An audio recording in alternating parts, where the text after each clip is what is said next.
Dear Grandma, Bawai, it has been a rough journey for me to be the person I am right now.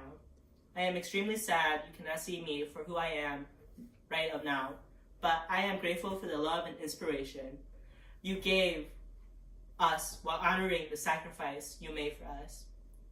After the Vietnam War, my grandfather went to the re-education camp with the promise of safety in a month. However, the communists gave him a false pretense and took him captive for 20 years and tortured him inhumanely. And you can see his bones from the rib cages and his scars. However, you did not waver to the adversity by taking care of your 6 children until Grandpa was safely released to America with their help. Beyond the grave, you emphasize the sacrifice one must need to accomplish their dreams, and you inspire me for the person I am today and be the best I can be. The love you showed me resonated like electricity. While all my memories of you are still carved in my hippocampus, the lessons you taught me have contributed to my success, and it built me from the ground up. Foremost, my mom reminisced about the sacrifices you made in the past when Grandpa was in prison, which paid off later. We lost most of our land during the redistribution and nearly went homeless because of the greedy cousins that tricked you into giving away your title to loans where they never even pay back. Luckily, with your help of your sister from Norway, we managed to pay part of the loans in order to keep the house. But you quit thinking you sold most of our gold and valuable. Left with nothing, you kept a smile, and you protected your children from the cruel war by providing them food, shelter, and love. You did not succumb to the poisonous snakes working in the perilous rice paddies. Provide us with rice to eat and a house to live in. You resisted the temptations of smooth men trying to target your daughters.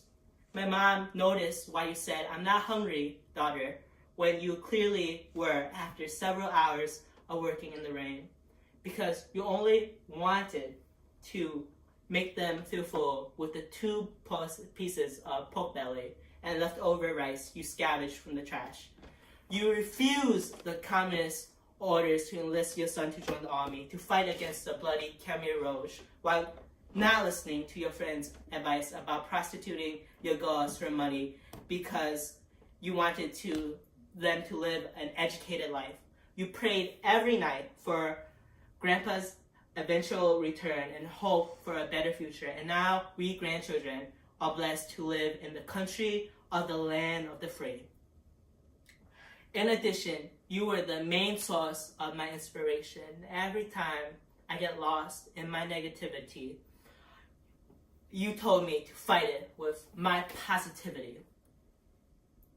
You encouraged me to be the best student I can be in my classes despite my English as a second learner status.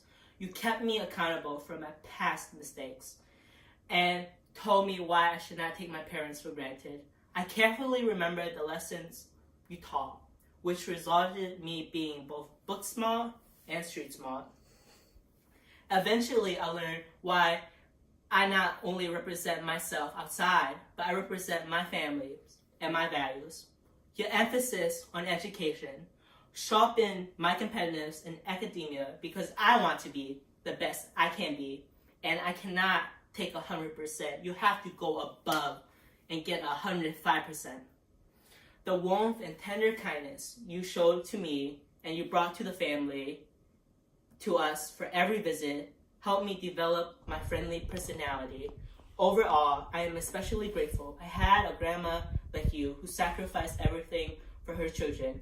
We are here today because you overcame the battle with poverty in Vietnam through tedious work. Feed your kids and protected your kids from danger like exploitations and certain death. One can never know what can happen in life, so let's enjoy every precious time we have with a loved one. And my only regret is that I have not spent more time with her and show her my speech. Eventually, people wither away like flowers, but their memories are still intact. These memories are used generations and generations, and we all can take something from it. Thank you for listening to my speech.